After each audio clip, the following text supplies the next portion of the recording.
அதனாலே உங்கள் நண்பர்களை வாழ்த்துங்க, இயேசுவின் நாமத்திலே வாழ்த்துங்க.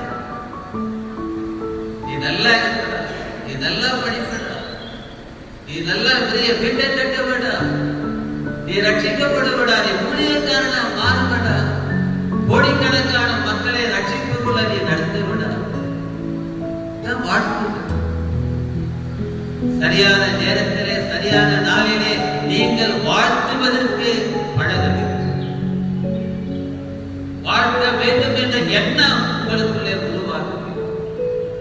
சாத்தான் அந்த எண்ணத்தை தடுத்துருவான். நீ எப்ப போலவே திட்டு, எப்ப போலவே சாபப்பட்டு, அதுதான் அந்த சபை எனக்கு வாழ வைக்கிறது, வளர்ச்சி அடைய